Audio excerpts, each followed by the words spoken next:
भगवते वासुदेवाय। ॐ नमो भगवते वासुदेवाय। ॐ नमो भगवते वासुदेवाय। शुश्रूषोषद्धधानस्य वासुदेवकतारुचिः स्यान्महत्सेवया विप्राः पुण्यतीर्थनिषेवनात्। O twice born sages, by serving those devotees who are completely freed from all vice, great service is done. By such service, one gains affinity for hearing the messages of Vasudeva. Shrunvatam svakatah Krishnah punyashravanakirtanah hridayantasto hyabhadrani vidunoti suhritsatam. Shri Krishna, the personality of Godhead, who is the Paramatma, super soul in everyone's heart and the benefactor of the truthful devotee, cleanses desire for material enjoyment from the heart of the devotee who has developed the urge to hear his messages, which are in themselves virtuous when properly heard and chanted. Nashta prayeshvabhadreshu nityam bhagavata sevaya bhagavati uttama shloke bhaktir bhavati naishtiki. By regular attendance in classes on the Bhagavatam and by rendering of service to the pure devotee, all that is troublesome to the heart is almost completely destroyed, and loving service unto the personality of Godhead, who is praised with transcendental songs, is established as an irrevocable fact. Tada rajastamo bhavaha kamalobhadayascha ye cheta etair anaviddam sitam sattve prasidati. As soon as irrevocable loving service is established in the heart, the effects of nature's modes of passion and ignorance, such as lust, desire, and hankering, disappear from the heart. Then the devotee is established in goodness and he becomes completely happy. Evam prasanda manaso bhagavad bhakti yogataha bhagavad tattva vijnanam mukta sangasya jayate. Thus, established in the mode of unalloyed goodness, the man whose mind has been enlivened by contact with devotional service to the Lord gains positive scientific knowledge of the personality of Godhead in the stage of liberation from all material association. Vidyate hridaya grantish chidyante sarva samshayaha kshiyante chasya karmani drishta evatmanishvare. Thus, the knot in the heart is pierced and all misgivings are cut to pieces. The chain of fruitive actions is terminated when one sees the self as master. Hare Krishna, Krishna Krishna, Hare Hare, Hare Rama, Rama Rama, Hare Hare.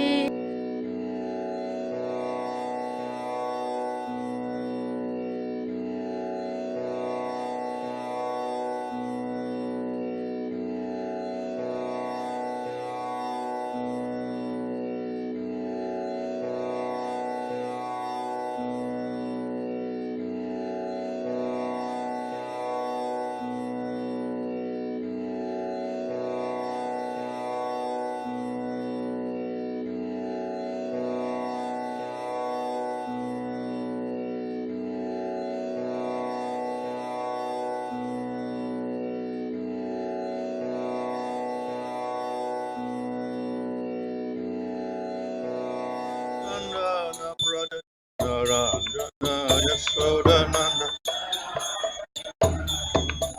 Jamuna Tira Vanachari Jamuna Tira Jaya Radha Madhava Kunja Bihari Jaya Radha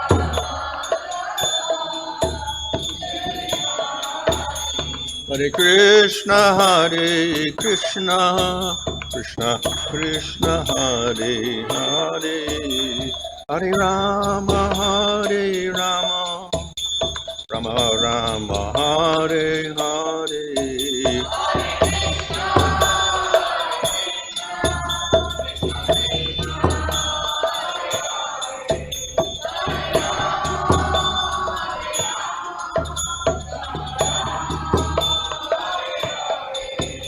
Jaya Prabhupada Prabhupada Prabhupada Jaya Prabhupada Jaya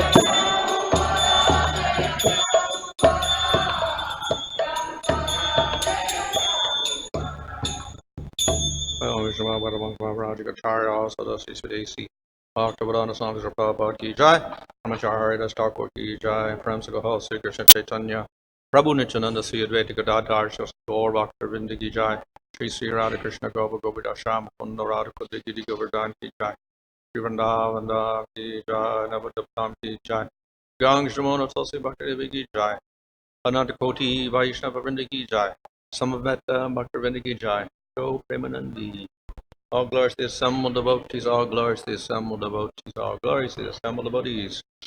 All glories to Sri Guru and Sri Guranga, all glories to Srila Prabhupada. Om Namo Bhagavate Vasudevaya. Om Namo Bhagavate Vasudevaya. Om Namo Bhagavate Vasudevaya. Nama Om Vishnu Krishna Prashnaya Bhutale Shrimate Bhaktivedanta Swami Niti Namane Namaste Saraswati Deve Gauravani Prachadane Nirvishesha Shunyavadi Paschachadesha Tadane Shri Krishna Chaitanya Prabhu Nityananda Sri Advaita Gadadhar Shivasati Gaur Bhaktarinda Hare Krishna Krishna Krishna Hare Hare Hare Rama Rama Rama Hare Hare. Reading from Srimad Bhagavatam, Canto 10, Chapter 87, verse 21.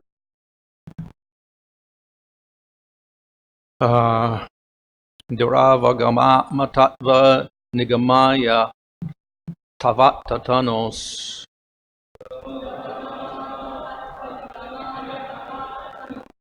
Charita Mahamrit Abdi Parivarata Parisramana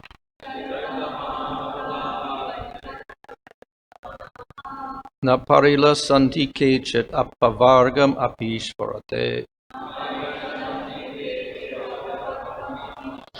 Charana Saroja Hamsa Kula Sangha Visishta Grha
Duravagama, difficult to understand. Atma, of the self. Tattva, truth. Nigmaya, in order to propagate. Tava, of you. Atta, who have assumed. Tano, your personal forms. Charita, of the pastimes. Maha, vast. Amrita, nectar. Abdi, in the ocean. Parivarta, diving. Parisramana, we have been relieved of fatigue. Na parilasanti, do not wish for. Kechit, a few persons. Appavargam, liberation. Api, even. Ishvara, O Lord. Te, your. Chardana, at the feet. Saroja, lotus. Hangsa, of swans. Kula, with the community. Sangha, because of association. Vistrishta, abandoned. Griha, whose homes. Translation, my Lord, some fortunate souls have gotten relief from the fatigue of material life by diving into the vast nectar ocean of your pastimes, which you enact when you manifest your personal forms to propagate the unfathomable science of the self. These rare souls, indifferent even to liberation, renounce the happiness of home and family because of their association with devotees who are like flocks of swans enjoying at the lotus of your feet. Purport: ritualistic brahmanas, smartas, and impersonalist mayavadis always try to relegate the process of bhakti yoga to a relative or minor role. They say that devotion to the personality of Godhead is for sentimental persons who lack the maturity to observe strict rituals or pursue the rigorous culture of knowledge.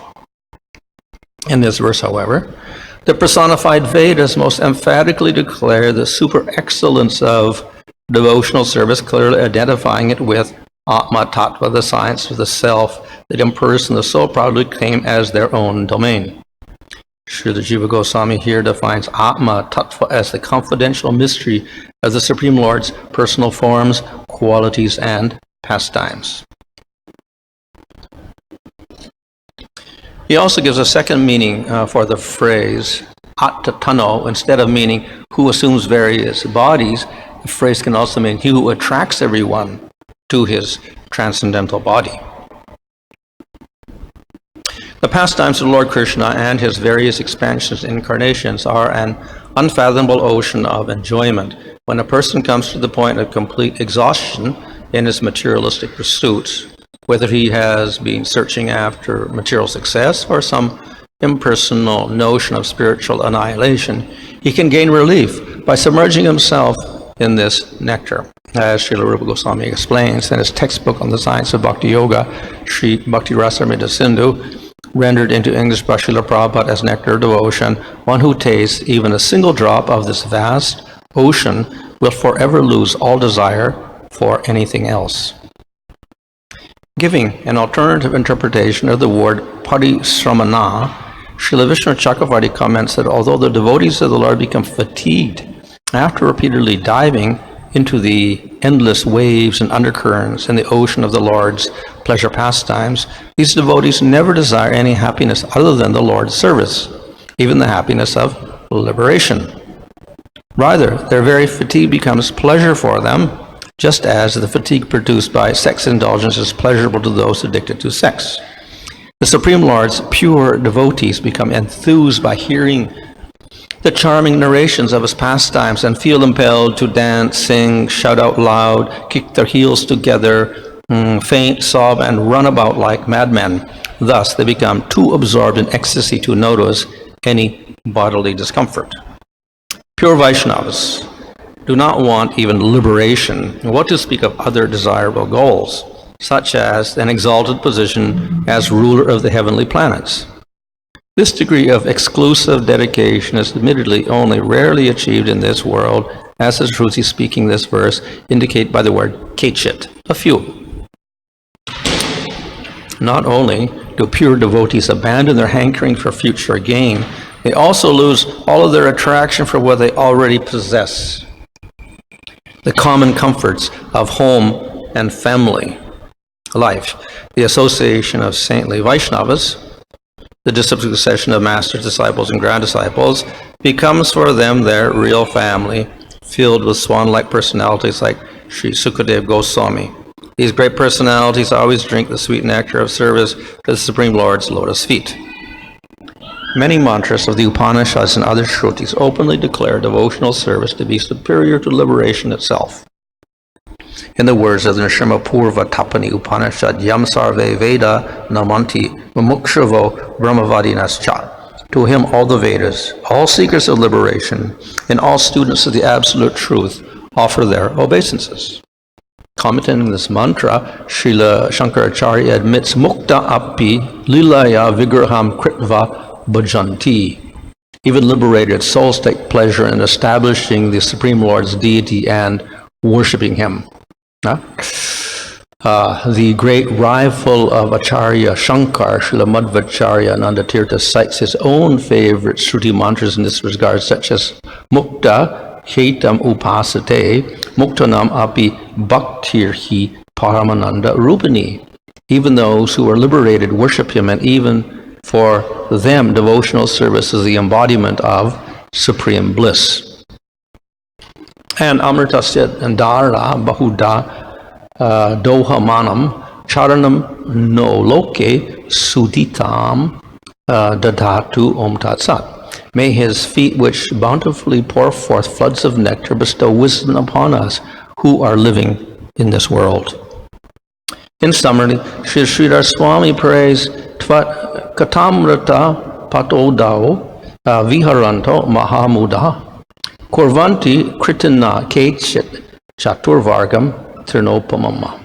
Those rare, fortunate souls who derive great delight by sporting in the nectar ocean of topics about you consider the four great goals of life, religiosity, economic development, sense gratification, and liberation, to be no more important than a blade of grass.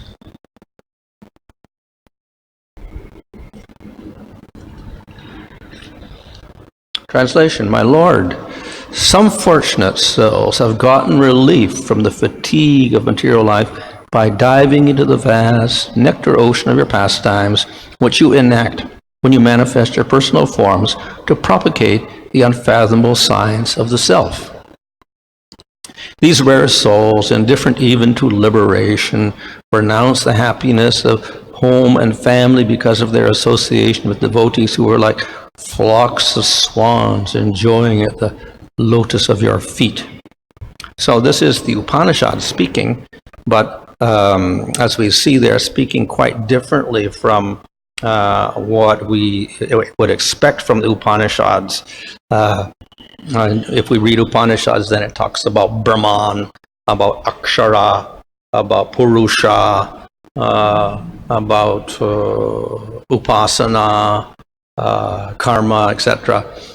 Uses very philosophical terms usually, and we don't have so many direct descriptions of, Krishna or Vishnu, etc. And their pastimes.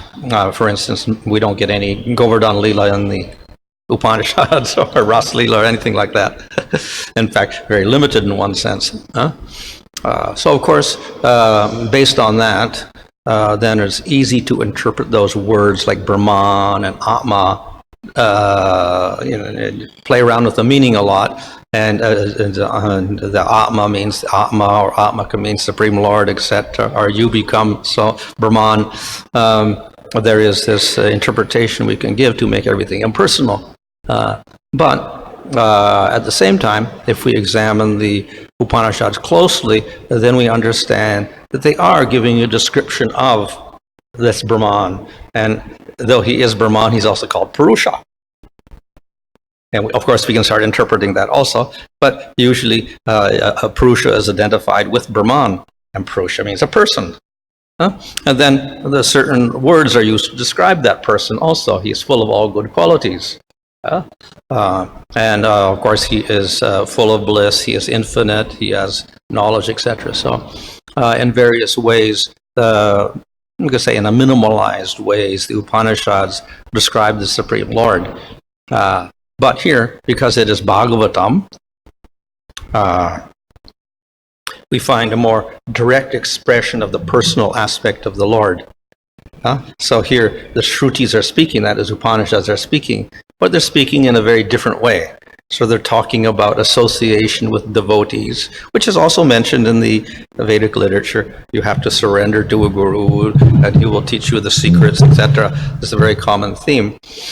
And you should renounce material life. So all these things are there, but here we find a very poetic way and a very sweet way of expressing how the devotees relish the Supreme Lord. So we have this whole description of the devotees who renounce their houses because they are like swans playing in the lotus feet of the Lord. So in other words, the swans get delight in the lotuses. So in the same way, the devotees of the Lord delight in the lotus feet of the Lord. They get great pleasure in serving the lotus feet of the Lord. So we have a nice image there of the satisfaction that the devotees get from serving the Supreme Lord. And they get such satisfaction that they give up liberation. They don't desire liberation at all. They're completely indifferent to liberation. So this, of course, is a constant theme in the Bhagavatam. And of course, we see it as a theme picked up in the Nectar Devotion also. And Rupa Goswami spends a lot of time to quote how the one who has realized the Lord derides liberation as insignificant. It's one of the qualities of bhakti. That laguta krit, moksha, is considered to be very, very useless, insignificant. So here we find such a verse here. The devotees of the Lord disregard liberation. They don't desire it at all.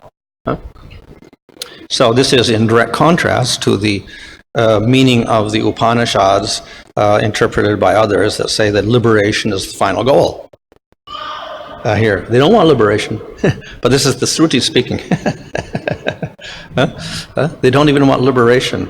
Now, of course, as explained, they can get liberation, and certainly they achieve liberation because their final goal is they don't have a body in the material world, they don't have birth and death, and they don't have karma. So technically they are liberated. But they don't seek it, nor do they accept that impersonal liberation at all. So this is considered to be one remarkable characteristic of bhakti, that the devotees disregard liberation, even though it is the goal of the Gyanis and the yogis. And of course, the Upanishads speak about attaining amrita, deathlessness, etc. So then liberation, so that they think that's what liberation is. So if we only go for that impersonal liberation, that is what the devotees reject. On the other hand, the devotees do not reject that liberation, which means developing a spiritual body in the spiritual world and serving the Lord eternally. That's also liberation, but that is acceptable for the devotee. So when the Upanishads speak about attaining the deathless state, as it is deathless, but you can have two states. So you can have the impersonal state of this Brahman, or you can have the state in the spiritual world where one is also amrita and deathless. So the words can be taken, or the Upanishads can be taken in several ways. And here the Upanishads are taking these words to indicate spiritual world, spiritual body, etc. when they talk about liberation. So they disregard impersonal liberation, but certainly they attain something much greater. So they have great pleasure in serving the lotus feet of the Lord. And it says they are a few, kechit, some persons. Doesn't specify how many, it says some. So definitely not all. So some means a few. So in other words, to attain this position of being a devotee, who disregards liberation and prefers serving the Lord is rare, very rare. But yet it is superior, because this is what the Upanishads are talking about here. This is the real goal. So therefore the final goal is something that we have to search for very carefully. So this first line, two lines, they talk about how the devotees are absorbed in the great ocean of the Lord's pastimes, a sweet ocean of the Lord's pastimes, because the Lord assumes a body, attatano, which means not that he produces a body, but he manifests a body. And the bodies are eternal in the spiritual world. So in the spiritual world, he is a manifestation of certain forms, and with those forms he performs activities. That's the charita, and this becomes pastimes, and they give great sweetness to the devotees when they see the pastimes and participate in those pastimes.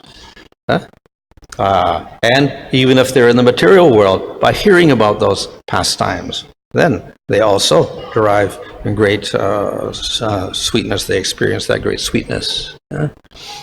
So the Lord's forms are eternal, but they manifest according to the particular devotees and according to the particular pastimes. And as far as the material world is concerned, this is speaking about devotees in the material world, because it talks about they give up their houses and their families. So they're in the material world. Then the Lord comes into the material world and manifests forms like Krishna or Narasimhadev or Ramchandra, and he performs pastimes. And those pastimes are recorded in the scriptures like Ramayana and Mahabharata and Bhagavatam. And then the devotees relish those pastimes through hearing process and remembrance of those pastimes. Unless they're very fortunate to be alive when the Lord manifests on earth, and then they can directly participate in the pastimes. In either case, again, as with the last line of the verse, which talks about they associate with the devotees who are absorbed in the lotus feet of the Lord. So here, they themselves are relishing the pastimes of the Lord, hearing about the pastimes of the Lord. And by this, they are able to communicate to other people the truth about the Supreme Lord. That's Atma Tattva. So, of course, Atma Tattva means self-realization. I mean, we realize the self. But, of course, Atma can mean body. Atma can mean mind. Atma can mean senses even. Atma can mean so many things. It can also mean Supreme Lord. So this is how it is often taken in the Upanishads. Atma means Paramatma, Supreme Lord. And that's how they give the meaning. Atma, Paramatma.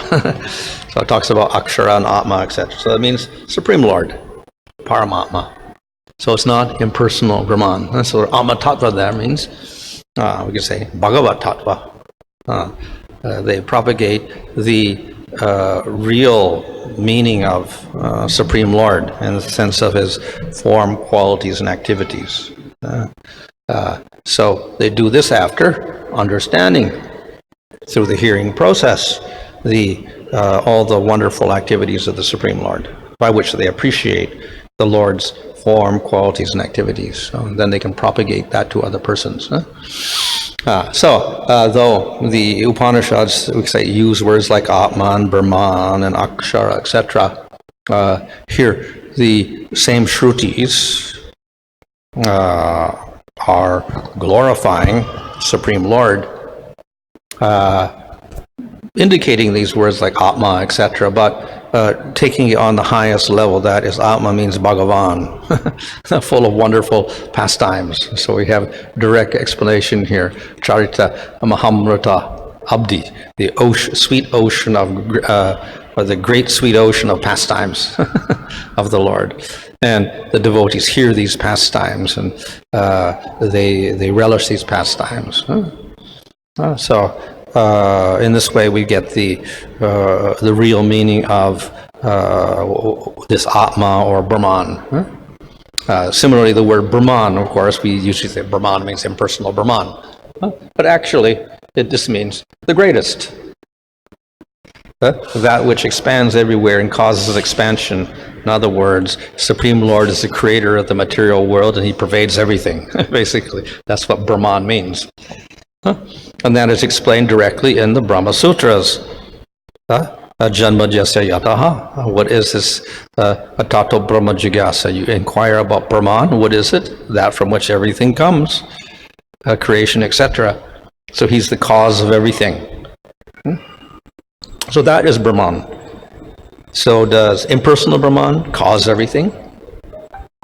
Some people can say yes. Mayavadis will say no.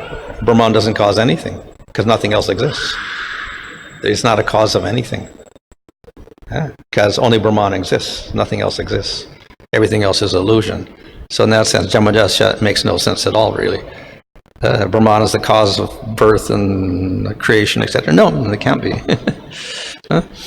So, directly by saying, of course, by saying he's the cause of material world, etc., creation, etc., we have an indication that material world is also real, and jivas are also real. If he creates something, why say he creates an illusion? Why make a statement that Lord creates illusions? What's the whole point of that? In any case, the material world is real, and the Lord is doing something. He's doing an activity. He is not without activity. He's got activities. And the activities have some purpose. And he's not alone. So, therefore, that Brahman is taken directly by all the different Vaishnava commentators. It means Supreme Lord. That's all. And even directly, well, Baladev will say it means Krishna. And even Nimbarka says it means Krishna. Brahman means Krishna, that's all. Because he's the highest form of Bhagavan, highest form of Brahman. So, therefore, the words, we can interpret some of these words and give them impersonal meanings, as impersonalists do and Shankaracharya does. But on the other hand, the same words can be taken in a very personal way. And that is what our Vaishnavacharyas do. So here, the Shrutis, that is the Upanishads in person, the personification of the Upanishads, are explaining the real meaning of what they're saying. What is the meaning of Atma? What is the meaning of Brahman, etc. In these verses. So here we're talking about Atma Tattva. So the Atma Tattva is so wonderful that the devotees drown in the ocean of the sweetness of his pastimes. So this has got nothing to do with impersonal Brahman. There is no ocean, there is no pastimes of the impersonal Brahman. So, therefore, there's quite a different meaning for the word Atma in this context. The devotees that do this, they realize that other liberation, that is the impersonal liberation, is useless. Because of the greater bliss they get simply from hearing about the Supreme Lord. They get such great bliss that they have no desire to merge in Brahman at all. And instead, they absorb themselves in the topics of the Lord, and they surrender to the lotus feet of devotees who are also absorbed in the Supreme Lord. So this, of course, also indicates the cause of development, that is, association of devotees. The Upanishads, therefore, are clarifying the meaning of the Upanishads so that we don't think that they are given impersonal interpretation to them, as was raised in that question at the very beginning by Parikshit. That Brahman has no qualities, so how can we describe it? Or how can the Vedas describe it, since it has no qualities? But here we have. What is that Brahman? He's got great activities, an ocean of activities, sweet activities. And the devotees are listening to those activities and they're developing great bliss. So this is quite different from the Brahman that has no qualities at all. Certainly no material qualities, but this Brahman has infinite spiritual qualities, all good qualities, all excellent qualities, which are most attractive to the devotees. So there's a statement, I think, Taittiriya Upanishad actually says that one knows Brahmavit apnoti param. The one who worships Brahman or meditates on Brahman attains param, the supreme, whatever like that. So, of course, you can say the one who worships Brahman or is a Gyani, he attains impersonal Brahman, you could say. But the devotee takes it, one who worships the Lord attains the Supreme Lord, param, who is Satyam, Jnanam, Anantam.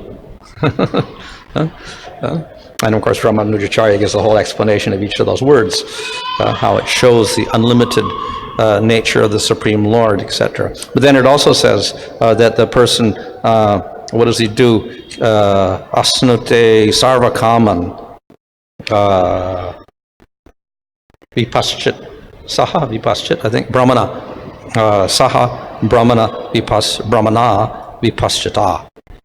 So vipaschita means the one who knows everything. That's Brahmana, the knower of everything. That means Supreme Lord. He knows everything.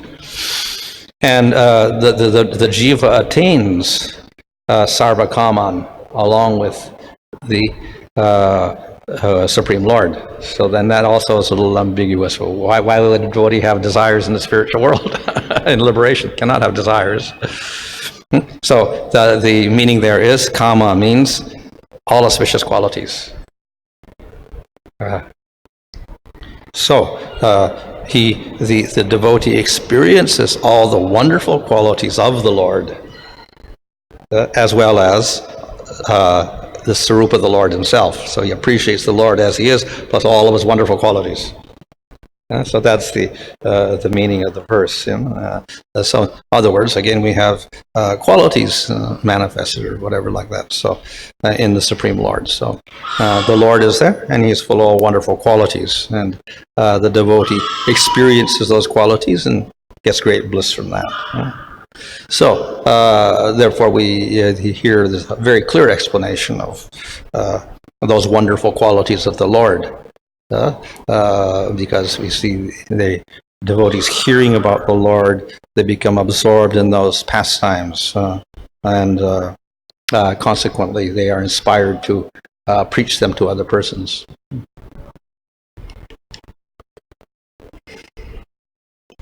The devotees experience the wonderful qualities of the Lord. So each devotee may have a different type of understanding. He may not experience all the qualities depending upon his devotion.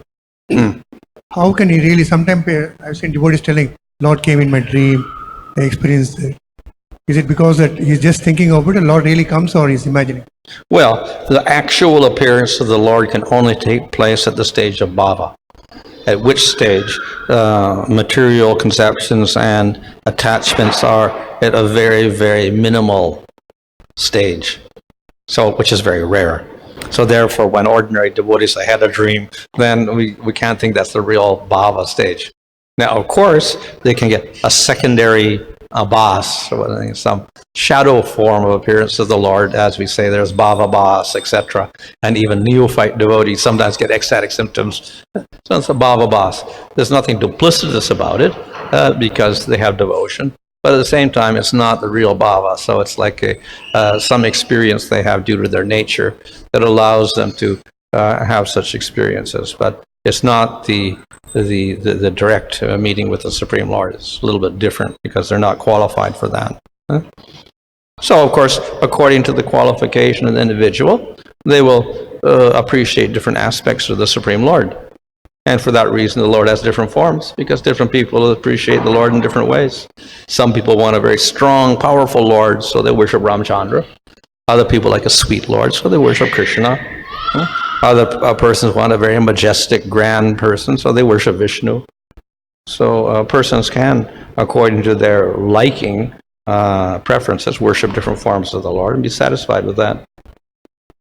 A few slokas before it was said that according to the capacity or the qualification of the jiva, the Lord gives the intelligence to realize or understand Him.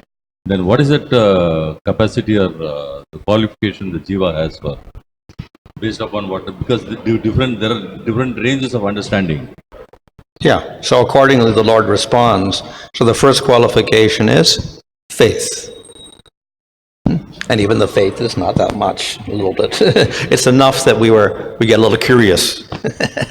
And so we go to devotees. And that means faith in pure bhakti. So then we will approach devotees who preach pure bhakti, and we will accept that, whatever they say. Okay, Supreme Lord is there, jivas are thing, David is like this, bhakti, no desires. Okay, they accept.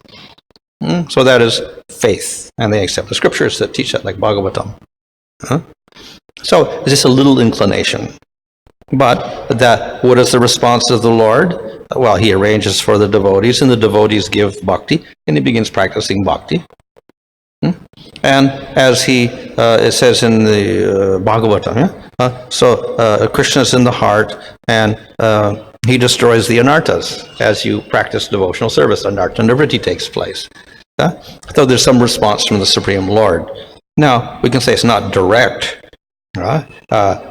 because the Lord doesn't directly manifest Himself in each new devotee and start destroying offenses and anarthas, but nevertheless, the Lord acts through His process, bhakti, and through devotees, etc. So by sadhu sangha and by hearing, etc., which is non-different from the Lord, chanting, non-different from the Lord, then anarthas get removed. And as He advances, then the Lord responds more. So in Bhagavad Gita, Krishna says, I give you the intelligence by which you can come to me. So at every point, we take the assistance of devotees, we practice, and we also have the mercy of the Supreme Lord at every stage, somehow or other. But it may be prominently manifested through devotees in the beginning stages. But even that, we could say, is that the Lord is involved in that also. So therefore, the Lord is there to help the devotees at every stage. And then we hear descriptions that the Lord sees the devotee, and if He thinks that is not a very good condition for the devotee, He may take things away from the devotee. So that's personal intervention of the Supreme Lord. So He takes away all their wealth, so they don't get attached to anything in this material world. And that's so He may do certain things at certain times for certain devotees to aid their advancement. So the Lord is involved at all stages. Of course, if one gets to bhava, then the Lord manifests Himself directly to the devotee. And the devotee develops spiritual body with spiritual senses and spiritual mind. So that is an endowment by the mercy of the Supreme Lord, directly. And of course, in prem, then the Lord surrenders to the devotee. That's the opposite. The devotee controls the Lord. So in the case of Bharata Maharaj, he attained the stage of bhava. After that, he got diverted on some material thing. So do we say that it is the interference of the Lord or the choice of the devotee? Bharata? Yeah. Well, he forgot the Lord because of previous aparad. He had anarthas still, because bhava is not perfect. There's still some anartha there. His anartha in bhava stage was that he'd somehow done some offense somewhere long ago, and then it manifested his desire to take care of a deer and think of a deer instead of the Lord. And there he fell. But how was the Lord involved in that? He wasn't involved in making him fall, but what he wasn't involved in is making him advance. So then when he was in the deer body, he gave a memory of the past life. And then he got a memory again when he was Jadbara next lifetime, and then he got prema. So Lord made arrangements so he could advance, so that he could eventually get prema.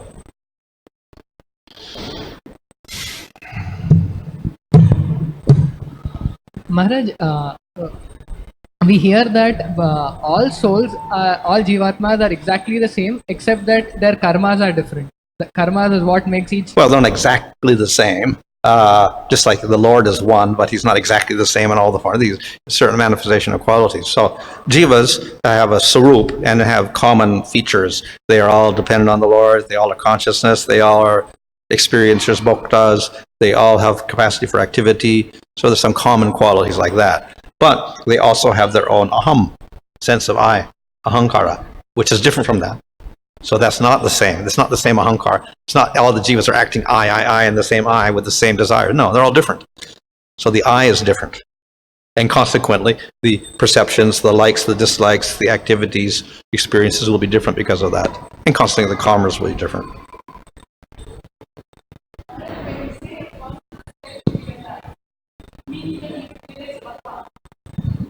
Well, it's an ambiguous term.